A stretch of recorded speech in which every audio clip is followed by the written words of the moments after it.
det er, at der ligger en institutionscontainer nede ad gaden. Nej. At være idiot, det er en luksus, men det er også et fremskridt. Jeppe!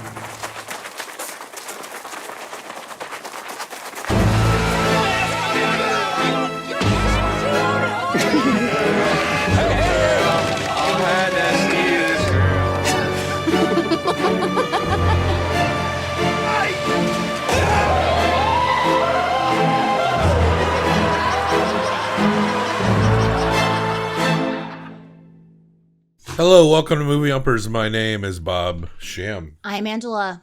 And I don't have my cup of water. It's all right. This is Movie Humpers, and we talk about movies. The sounds you hear may be dogs. We're about to go into our science fiction theme. Well, it's Star Wars theme.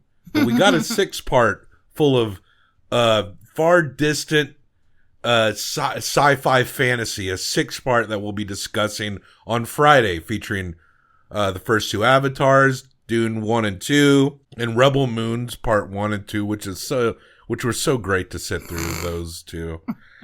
And so check out that one there, but we are doing a double dose of Lars von Trier leading into the month because it's going to be not until the end of July until we get back into Lars von Trier. We want to discuss a dozen Lars von Trier movies before the end of 2024 because this year is going to be complete shit. Complete diarrhea, sharding shit. And let's just watch Lars von Trier movies near monthly just to add to the overall despair, the feeling of it all. It already kind of sucks. This year's already kind of shit, right? For this movie, we're in full Dogme 95. This is the Dogme standard is what Lars von Trier co-signed.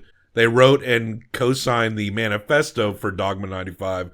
Lars von Trier co-wrote this with Thomas Vinterberg, who's got the Dogma 1. Yes. He did the first Dogma 95 movie. And can I go over the Dogma 95 rules? I wish you would. I wish you would. Shooting must be done on location. Props and sets must not be brought in. Apparently, if there's a prop you want to use, you got to go where the prop is. The sound must never be produced apart from the images or vice versa.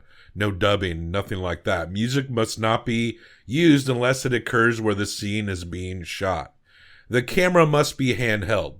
The film must be in color. Optical work and filters are forbidden. So we saw that all throughout Europa, so he's not using any of that. The film must not contain superficial actions such as murders, weapons, etc. Temporal and geographical alienation are forbidden. The film must take place here and now. Genre movies are not acceptable. Literally, his first major film was a genre movie, like a dystopian noir. Mm-hmm. And his third movie was, a post-war kind of noir. The film format must be Academy 35 millimeter, and the director must not be credited. Probably the first rule that got broken in Dogma 95. Oh, I'm sure. Because they're going to put these guys' names on it to sell the movie. Mm-hmm. But I guess the point was to push back against a lot of streamlined, over-budgeted movies of the time and try to get things centered back into a more of a creative process. Yeah, I mean, and, you were kind of pointing out how this doesn't go into the movies he's already made. Well, they also don't go into the movies he makes after this, because this is the only... This is his one dogma. His one true dogma. It just seemed like it was just an idea that they had of like, let's do an experiment. Let's do something opposite than what seems to be popular right now. Breaking the waves, breaking the raves too is that's a good one about dancing and being paralyzed while you're dancing. And but breaking the waves was very handheld too. You could tell he's using that like it was kind of shaky. But everything else was not really like that, yeah. I mean, it really just seemed like, listen, we've talked about this before. I feel like Lars von Trier hanging out with his friends, they just think they're cooler than everybody. And they were like, we're going to do this and let's see other people even try. Literally, like, lots of other people did it. I know, but you know what I'm saying? Like, there's something like I don't have the count. It's like 30 something. Oh wow! Dogma movies. When you looked through the list, was anything familiar to you? Well, the first one from the United States was Harmony Korine's Julia and Donkey Boy. Yes. But admittedly, I haven't seen a lot of these movies. Mm-hmm. And the first one, I think it's called The Celebration by Vinterberg. It's supposed to be really good. Okay. And this movie's good too. I like this one. This movie's different. You're not going to see. I think they should make this version they should remake this movie in the North America. And but like when you're playing the intellectually disabled people, you have to have them wearing pro wrestling t-shirts. That's how you really can sell it to everyone around you. You can borrow some of mine. You gotta wear, especially WWE. Set up this movie for people who haven't seen it. All right, so there's this weird little clique, this group. They claim to be anti-bourgeois, and they go out in public and they pretend that they are mentally disabled, and they encounter. They call it spazzing. Spazzing. They call it multiple. They say all the words that are just not okay, politically correct. Yeah. And we are introduced to this lady named Karen, encounters them at a restaurant, and she ends up going with them when she thinks they really are mentally challenged, and they drag her into a cab to leave. Yeah, one of the gentlemen is acting as though he holds her hand and he won't let go of her. So at first she thinks, okay, I'll just help this woman get him out of the restaurant. And then she's like, okay, I'll help her get him into the cab. And the next thing you know, like they're driving down the road and they go a ways down the road. And then all of a sudden, they all break.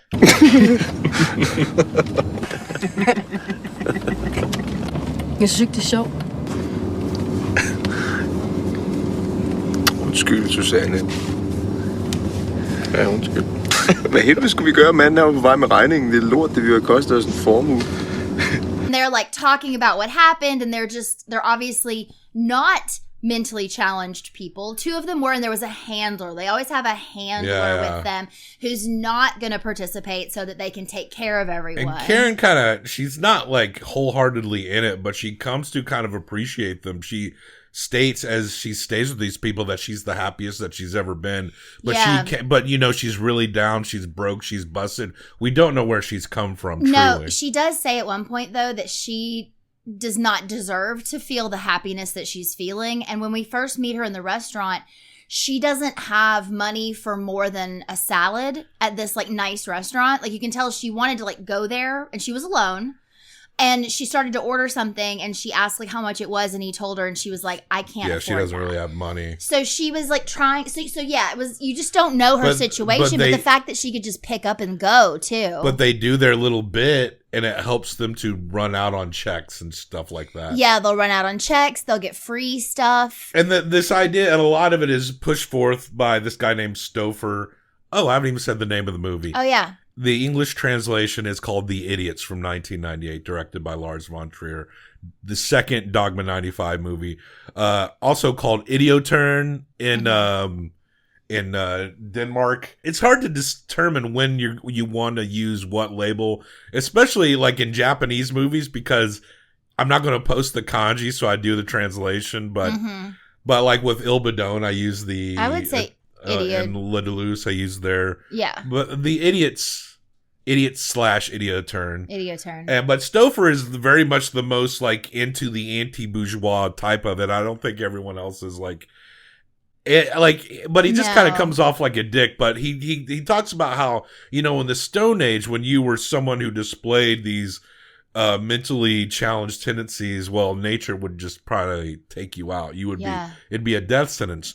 But now people react to you in a more coddling way. They kind of give you space. They kind of humor you a lot more in the process.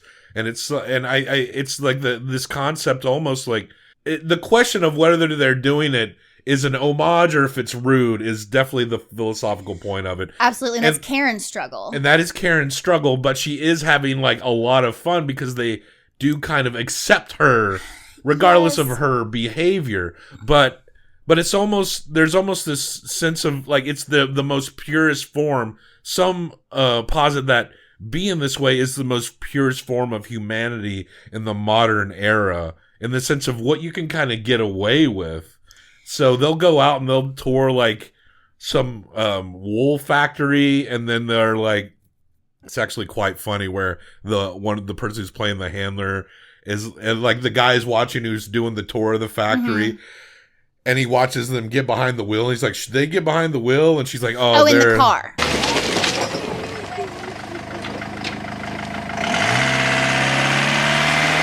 Hey! Jeg tror ikke, det er en god idé, det der.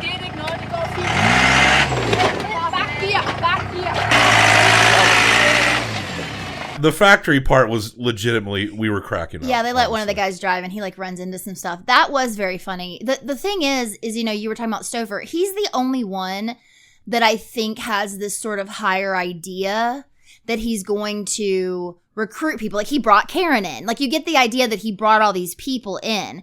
And he never really does say what his end goal is. It's just sort of like chaos.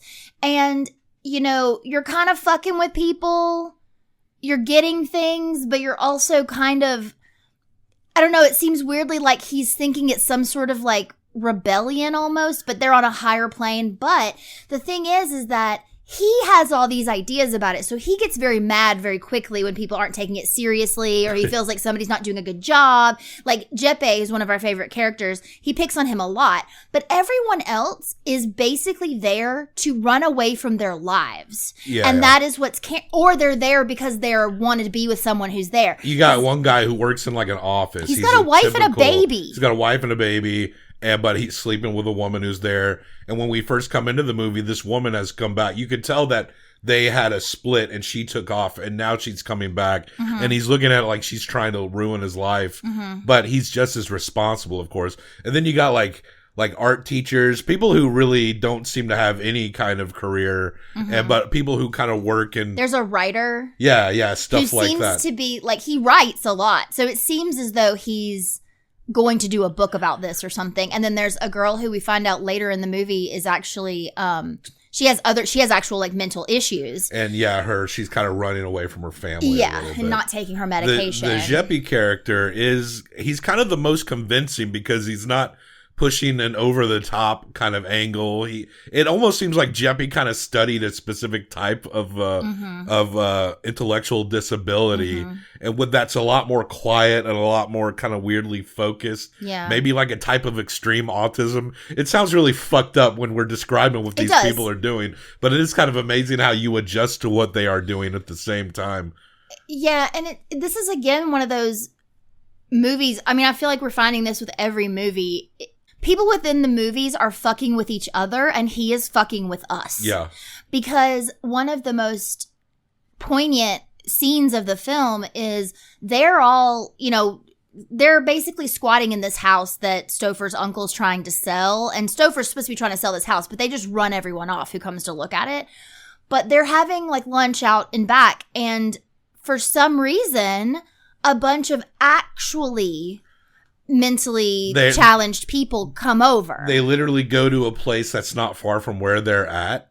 And these folks just show up. And they come over and they interact, and everyone's actually appears to be having a lot of fun just hanging out with these people. But a couple people, like the girl you pointed out that has mental issues, she got really upset. She ran off. She got really upset because of the guilt. And Karen becomes a lot more of a caretaker to these people kind of quickly.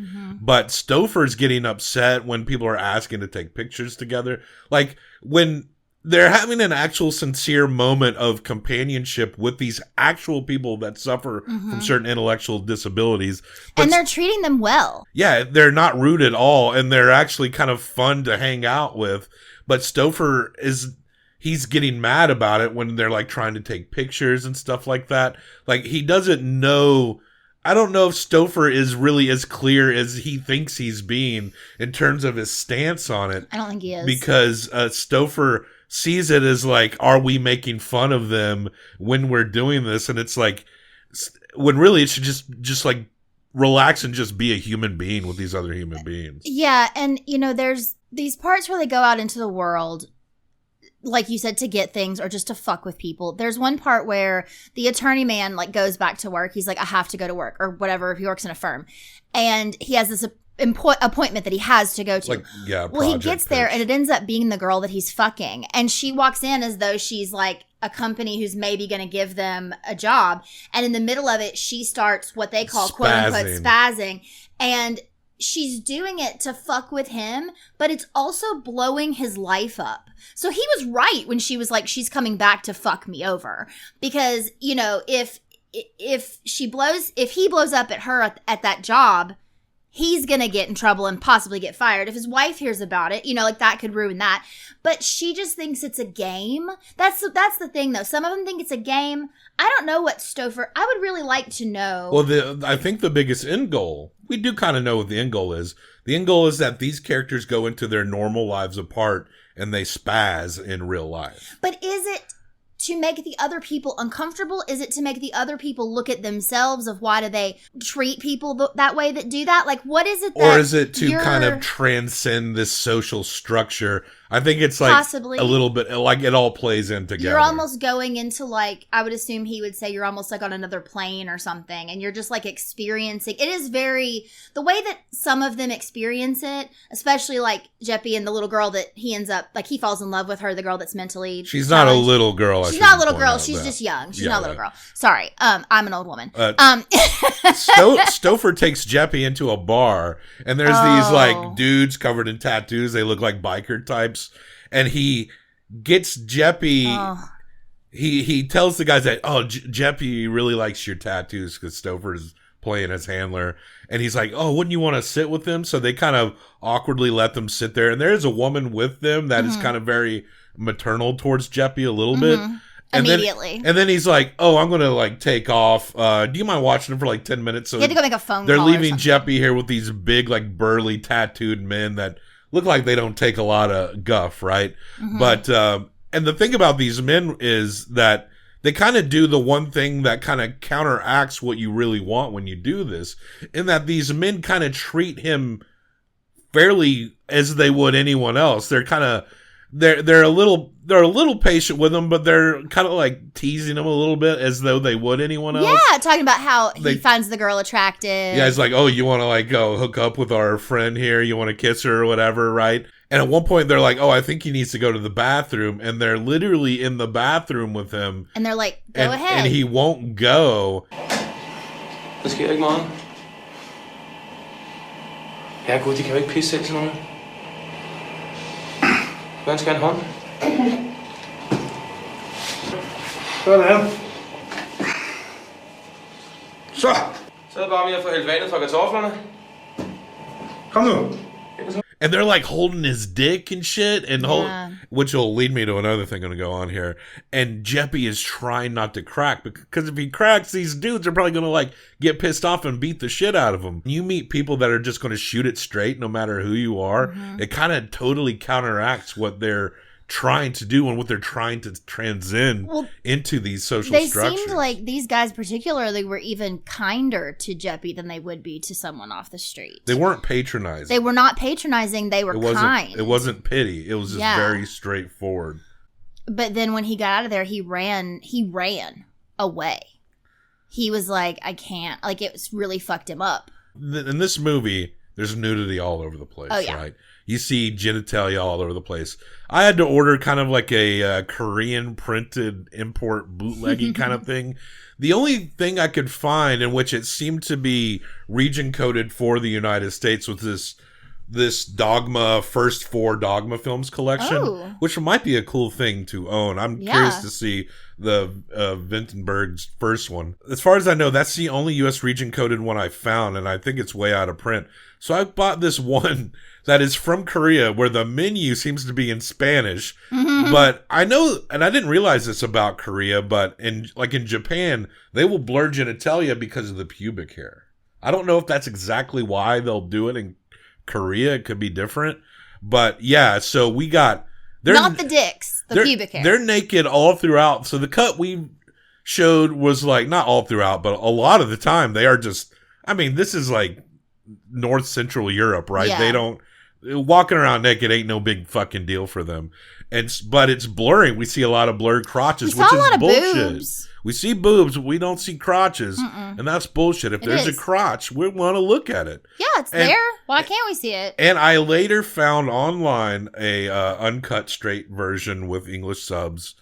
And the Korean import version we got, that's probably like not even legit, seemed to cut about 3 minutes of an orgy scene. Yes. In which they're all fucking, and they cut a scene where one of the girls who plays the handler, not the sultry lady, but the other one, where they're chasing her around and they're getting her clothes off and shit. They cut a bit of that. It started where he was kind of pulling at her shirt and she was like, I'm not participating. There was more to that. Well, she ends up participating, and a few of the actors, some of the actors actually do fuck on camera. Like, they short bust it before they short bust it. They short bust it. When they're actually, they're literally short busting it, and then they fuck on camera. Just in case you don't know what Short Bus is, it is a movie by John Cameron Mitchell where people be fucking for real all over that movie. And that is kind of the point of it, is that he wanted to really go into like a sex club and have actual sex happening. Yeah. And so actual sex does happen here. They call it spaz fucking. Do they? Oh, they do. They do. And it's, they cut that out, but they go to like, I guess I would assume what would be like after the crazy, they go to sort of they go to a more intimate scene with Jeppe and the girl. I wish I could know her name, but she's the one we keep talking about. I can't remember. I mean, I got the Josephine Louise Miretz. I think it's Josephine. Maybe. Yeah, it is Josephine. So Josephine and Jeppe, and they are both in it, spazzing, and they are they're very like sweet, and their connection is like totally real, and they start to have sex, and she says she loves him like twice. He doesn't say it. Yeah. But she says, I love you, I love you. And you get that they really do. Pretty much the next scene, her father shows up. The very next morning. And it's kind of drawn out, but she takes her away from the group. And he like throws himself on the car, like he is desperate for her not to leave. So then we get to a point where they're demanding that everyone spazzes in their personal lives. It's time to break apart and go into the personal life and spaz. And the guy which one is it? The guy who's... The attorney guy. The attorney guy, he ends up not having the balls to do it. He's like, I can't do this. And he shakes hand and leaves. Oh, one thing we haven't mentioned is that this whole time it's kind of like a documentary in that there are interviews with some of these people, not all of them. And you can hear Lars talking to them. Yes, and that guy in particular, his interviewing, his wife is there, and so is his baby. So you know he's with his family at the end of all of this. And at one point he's holding the baby, and at one point he's trying to say he didn't have sex with that girl, and his wife is like, I know you fucked her. Yeah. You can just say it in front of me, like, and he keeps denying it, but... Right. Well, everyone starts to drop off one by one, the majority of the group, because at the end of the day, they're not going to go do it in their private life. What was interesting is that Stouffer didn't really necessarily give them shit about it. It was just like, well, if you're not into it, then yes, leave. So Karen is like, well, I'll go do it. Så det min tur til at tage hjem og se, om jeg kan være idiot derhjemme. Men jeg nok nødt til at have en med. Vi kan desværre ikke være der alle sammen.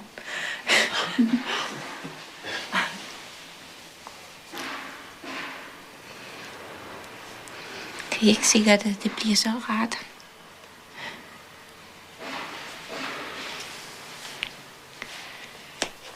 Så jeg tror jeg gerne, at jeg vil have Susanne med.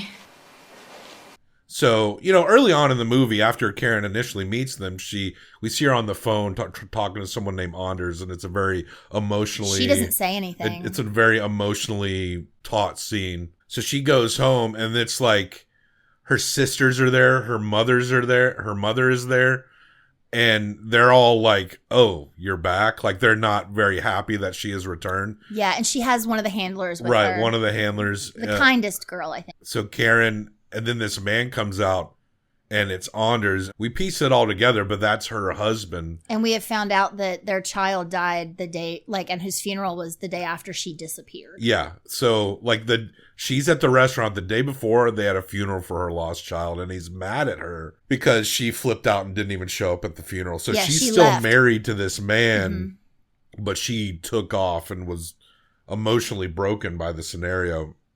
And her husband and her family just, you could tell, have no respect for her whatsoever. And so the handler lady is just bearing witness to this, and kind of, she's there to make sure she spazzes. Yeah, she's a witness. But she kind of becomes so emotionally connected that she kind of has to pick her up and carry her up. But as they're sitting around awkwardly eating pastries and drinking coffee, Karen starts to slowly go into her spazzing, and she's like dribbling stuff out of her mouth, and like she's just barely there or something, and can't keep the food in her mouth. And her husband just reaches over and slaps the shit out of her. And then that's when her handler, I wish I could remember her name. I know. She picks her up. She's like, we don't have to do this. Det er nok nu, Karen.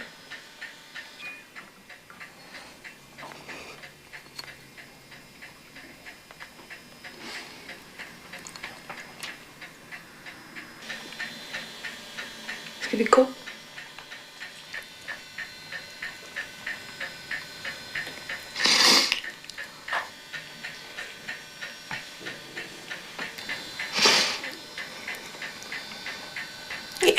And this is the second in what he's calling his Golden Hearts trilogy. And in the Golden Hearts trilogy, we won't get to Dancer in the Dark for a couple months, but that's the third part of the Golden Hearts trilogy. So it's Breaking the Waves. But Breaking the Waves, The Idiots, and Dancer in the Dark. But it's these women with some that are different, maybe have some mental issues, going through extreme angst and like suffering in a lot of ways. And we saw what happened at the end of Breaking the Waves. What happens to Karen is like mild compared to what happens on the bookends of the Golden Hearts trilogy. Yeah. But it's still like no less disturbing and sad, and you really feel for Karen. But yeah, the Golden Hearts are just these broken women that are trying to do the best they can. And it's and that is The Idiots by Lars von Trier. What makes the most sense of why Karen was happier there than she ever was anywhere else is that part of what they're doing is they just sort of have separated themselves from the rest of society, and they are living like parallel lives to the rest of the world. And when they go into these spazzes, it's like they can separate themselves from feeling any kind of pain or reality. Yeah. That is The Idiots from 1998, directed by Lars von Trier. We got to go see Dune Part 2 in the theater, so let's get out of here. You're going to give this 1 through 5. I'm going to give this 1 through 5 combined for best out of 10. What do you give it? 3.5. Give it a 4. Right at a B+, just under an A, is Lars von Trier's... Oh, I misspelled The Idiots. Hold on, let me stick another I in there. Yes, The Idiots by Lars von Trier is at the bottom of 7.5, right under Speak No Evil, which I believe is from the same fucking country, that movie, the Christian Taftrup movie. It's in the rankings with movies like Speak No Evil, Role Models, Murder My Sweet, Planes, Trains, and Automobiles. That one might adjust. I could see that becoming an A down the road. We'll re-examine that one. But it is a unique one for sure. All right, so check the show notes for links and other places to find us. Like and subscribe. Leave a comments, correction. We got a Deep Space Fantasy 6-pack this Friday, so get ready for that one. And then it's Star Wars month after that, so let's get out of here. Death to all traitors.